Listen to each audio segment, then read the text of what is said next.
Tonight at the bar, a gentleman who's written 2 books on math, whereas most of us have only written 1. He also wrote a refreshingly funny and not PC and slightly pessimistic book called We Are Doomed, Reclaiming Conservative Pessimism. He also writes for National Review and a variety of online publications. He's a self-described empiricist, and he drinks bourbon. Please welcome John Derbyshire. Thank you, Brian. Am I saying it right? Is it Derbyshire, Derbyshire? Because I've heard it pronounced different ways. It doesn't matter. Doesn't matter. All right, your book, We Are Doomed, Reclaiming Conservative Pessimism. Yes. You contend that pessimism is a conservative trait, correct? Yes. Why is that? Well, it's just kind of a reaction to the George W. Bush presidency, which I thought was much too cheerful and infected by a kind of optimism that I associate with the left. This utopian optimism that we can transform society, we can, create new Soviet man, we can turn Iraq into a Jeffersonian democracy. Well, that didn't work out too well. So I was really talking against that and saying you need a more restrained, a more pessimistic, a more restricted view of what can be done. We can do things, but we can't do really big, grand things like optimists always end up wanting to do. So can you be a happy pessimist? Oh, yeah, sure. I give several examples in the book, in fact. Cheers. You can also be an alcoholic pessimist. That's good. Yep. That's probably the best kind of pessimist to be. But pessimism, the trouble with pessimism is it's antisocial. Everybody hates you. Right. Everybody hates me, anyway. And there's actually some good literature on this. There's some good anthropological literature. Back in the day when we were hunter-gatherers in little bands chasing woolly mammoths around on the tundra, right, you had to be optimistic. You're getting guys together for a hunt. You couldn't be thinking, well, this isn't going to work out very well, because then the tribe's going to starve. You have to be optimistic. And pessimists were chased out of the tribe. Sometimes they were killed. Really? Yeah. So the optimist would say, let's get out there, we're definitely going to get a wildebeest. Yeah. And run off into the woods. The pessimist would say, no, that's going to work very well. And then they would club him to death. So it wasn't until civilization came up, it wasn't until we started having cities and differentiated occupations that pessimists were really allowed to have a voice. The first ones were the Old Testament prophets. And do you think it's better to be pessimistic than overly optimistic?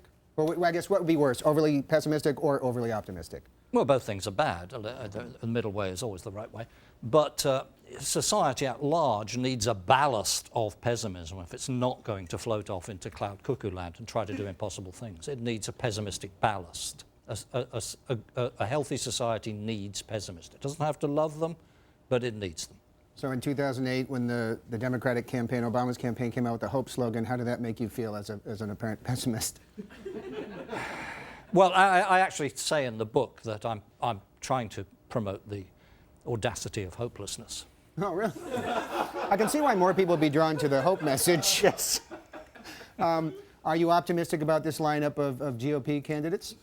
No, I can't say I am. I really doubt that any of them can do what they want to be able to do, reduce the national debt significantly, and so on. Ron Paul may be, but again, the president can only do so much, and I doubt that Congress would let him do what needs to be done. Is Ron Paul your favorite out of the remaining?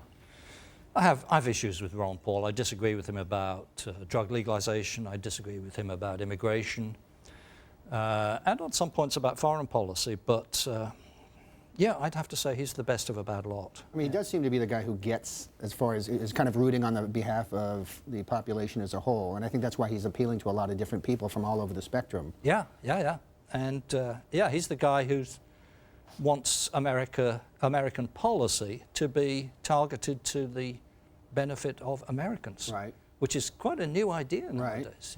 Right. Who do you think is going to wind up facing off against Obama?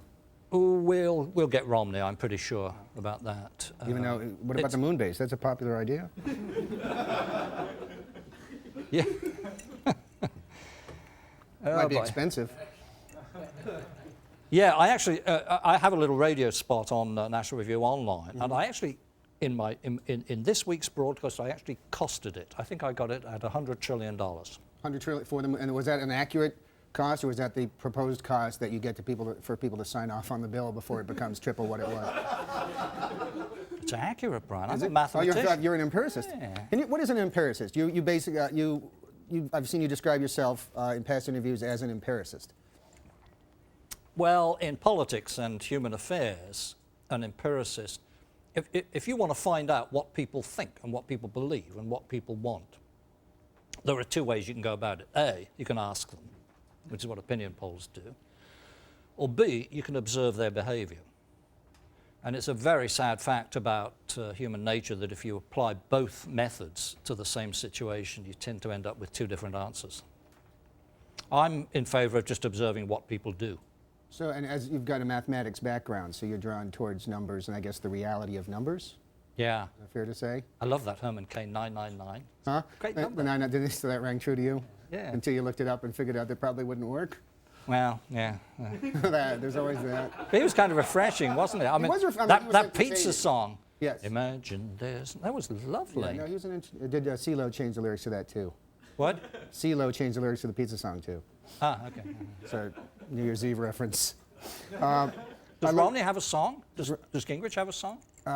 Does Gingrich have a song? If he had a song, what would it be? Well, inevitably, whatever they wind up picking, it's the opposite of what the lyrics mean. Fly me to the moon. In past history, usually when they pick a song, it winds up being something that's completely the opposite of what the song means. Like Born in the USA is actually not a Hooray for USA song. Right, yeah. But, so I don't know what Gingrich would pick. Something from Lady Gaga? I don't know. I don't really follow music. Who is Lady Gaga? Madonna. She is Madonna 2.0. Okay. In the back room, I learned that you were friends with Pat Buchanan. Yes. Who we actually, at one point, he was wandering around the halls a couple months ago. We managed to snag him for a promo. But what do you make of his being let go? So you brought out that gun that shoots a net over him, and Right. Very nice guy. Very friendly. Yeah. So he plugged our show and then asked who I was. We know that Buchanan's no longer at MSNBC. yes. What do you make of that? It's a shame. I mean, MSNBC is a private company. They can hire and fire who they like. You can't object to that. But you've got to believe that Pat's chances of getting a similar spot with any other network are pretty low. I mean, Pat's kind of out of the national conversation. That's bad. I mean, this is a serious guy who talks in a serious way about serious issues, bags of political experience going all the way back to the Nixon administration.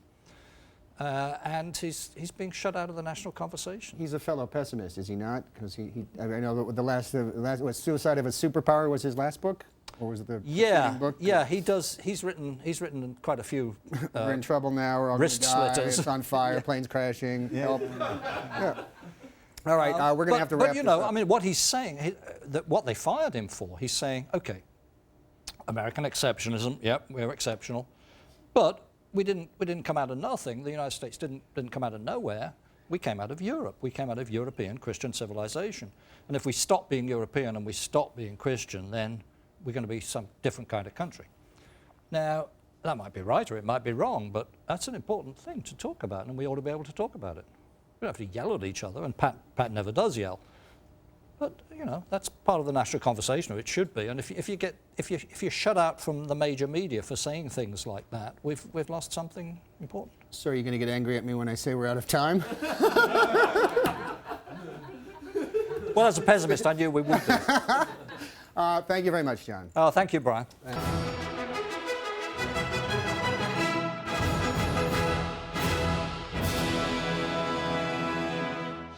GBTV. The truth lives here.